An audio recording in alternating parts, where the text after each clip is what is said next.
Iklan di hari pertama, waduh, nggak ada hasilnya ini. Lalu iklan di hari berikutnya, wow, ada hasilnya.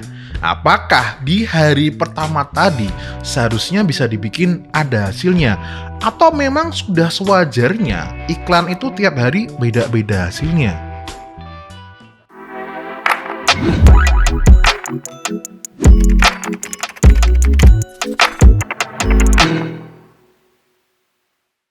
Halo guys, kembali lagi di Facebook Ads Anti Dukun Series bersama dengan Fusik, konsultan Meta Ads yang sudah berpengalaman ngebedah, menganalisa, dan memberikan saran-saran perbaikan kepada klien-klien tentunya yang sudah konsultasi. Nah, ini klien-klien yang sudah pernah aku interview.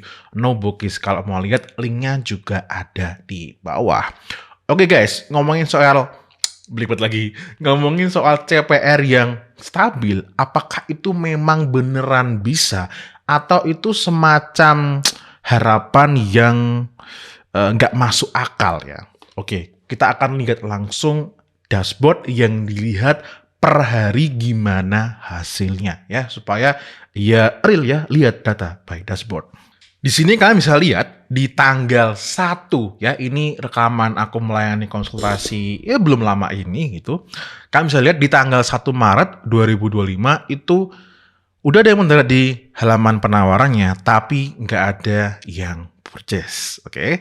Terus sekarang kita lanjut di tanggal berikutnya. Nah, kalian bisa lihat di tanggal berikutnya itu sudah muncul yang beli. Padahal di hari kemarin itu nggak ada.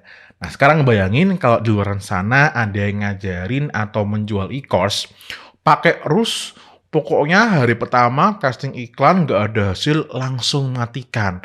Padahal kita lihat di sini, real data yang di-generate di iklan, di dashboard, conversion, langsung ke purchase, ternyata beda hari juga beda hasil. Tapi mas, ini kan baru 2 hari. Oke, kita lanjut. Sekarang kita lihat di hari ketiga, oke, ada pembelian lagi ya. Terus coba kita lanjut lagi di hari yang berikutnya. Masih ada lagi yang beli. Lanjut, di hari kelima ternyata nggak ada yang cekot. Walaupun di landing page-nya itu cukup lumayan banyak yang masuk, tapi nggak ada yang cekot. Coba kita lanjut lagi, apakah ini masih ada di tanggal berikutnya? Oke, ternyata ini lanjutnya maksudnya digeret tanggalnya sampai dari tanggal 1 sampai tanggal 8. Nah, ketika digeret, ternyata cost per purchase-nya di angka sekian. Nah, jadi kalian bisa lihat ya, ternyata beda hari itu memang bisa beda ada hasilnya. Dan ada juga hari yang nggak ada hasilnya sama sekali ya. Nah, berdasarkan dengan pengalaman aku ya, dan ini terjadi nggak cuma di dashboard ini, tapi juga di banyak dashboard klien-klien aku yang konsultasi, itu adalah hal yang wajar. Kenapa? Oke, aku akan jelaskan di whiteboard. Sekalian jelasin kenapa itu bisa terjadi, aku akan sekalian menjelaskan juga ya, sharing gitu. Solusinya apa kalau udah tahu seperti itu ya. Jadi guys, sebelum kita masuk ke KPI, jadi memang iklan itu tiap hari bisa beda-beda karena memang setiap hari perilaku manusia itu memang bisa beda-beda. Jadi nggak usah khawatir kayak awal minggu, tengah minggu, weekend, tentu itu akan berpengaruh ke perilaku audiens. Makanya jangan heran orang lebih suka cekot mungkin kalau produknya fashion di mendekati weekend, hal seperti itu ya. Tentu nanti market yang lain juga akan berbeda. Nah, terus solusinya kalau kita udah ngerti bahwa ternyata tiap hari itu iklannya beda-beda toh gitu. Maka kita nggak bisa sembarangan ya sebatas matikan iklan. Nah, untuk matikan iklan sendiri itu bukan by hari, bukan by jam, tapi karena iklannya jelek. Tapi jelek karena apa? Karena diukur. Nah, makanya di bagian pertama ini aku akan menekankan ya, bikin KPI sebagai acuan untuk melihat iklan bagus atau jelek. Dan disarankan sampai ke purchase ya. Misal teman-teman ngiklan sampai ke purchase seperti contohnya tadi, let's say produknya adalah 250.000, tapi klienku tadi itu produk digital ya. terus marginnya 125. Terus kalian tetapkan KPI-nya adalah 50.000. Tapi kalian kalau misal produknya mirip seperti ini jangan dijadikan patokan. Ini aku cuma menyarankan seandainya kamu punya marginnya 125.000, KPI-nya itu kamu mau ambil dari marginnya itu adalah 50.000, ya udah berarti nanti kalau lihat iklan cost per purchase-nya di atas 50.000 berarti konten iklannya dimatikan. Yes, benar. Tapi cara testingnya nanti tak kasih tahu ya. Dan ingat teman-teman, untuk menentukan KPI itu bebas. Sakarepmu ya, up to you. Bisnis kamu, perusahaan kamu, tim kamu, duit-duit kamu, produk kamu, dan kamu yang ngerti marketnya. Makanya tentukan. Jadi jangan pernah mengikuti KPI yang ditentukan oleh Mas Tah ya.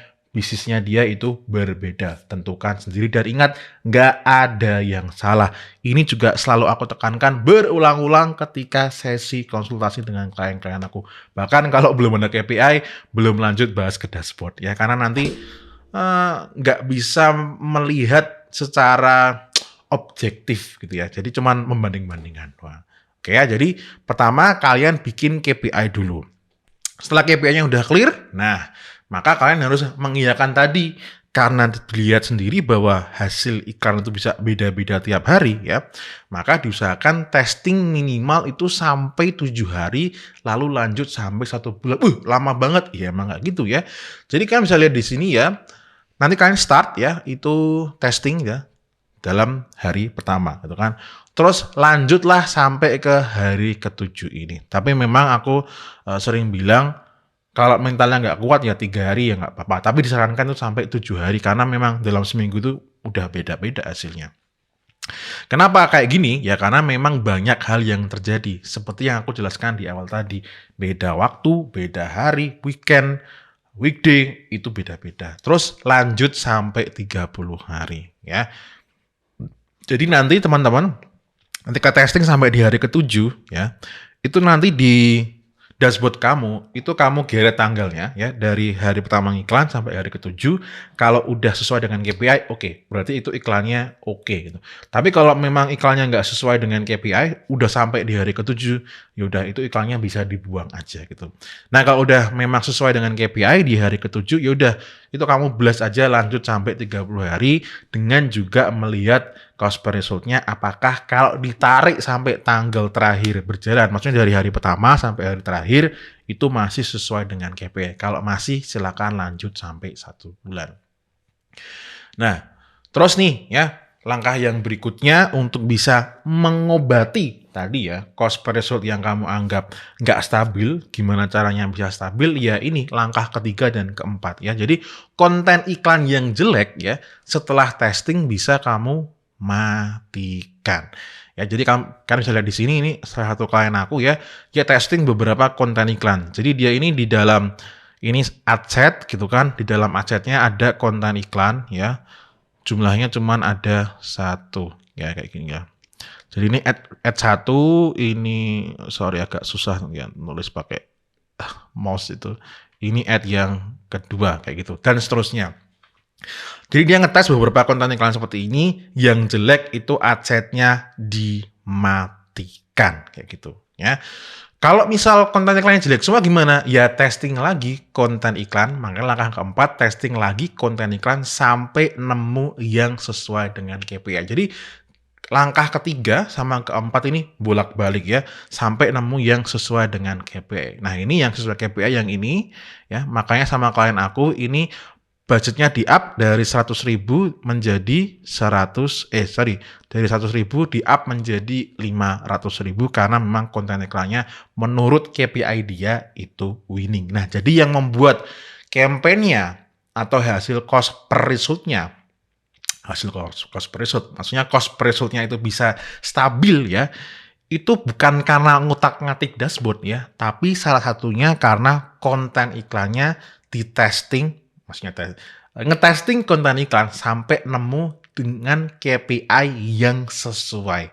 Kalau nggak sesuai, dibuang. Makanya cost per result-nya bisa dipertahankan di bawahnya KPI. Oke, Mas ini kan yang beli di website, kalau yang pakai lead gimana? Ada contohnya di bawah. Nah ini kemarin agen properti gitu kan, dia ngiklanin properti tentunya ya. Dia ngetes konten iklan, ini sama cara dia ngetesnya yang dua ini ya.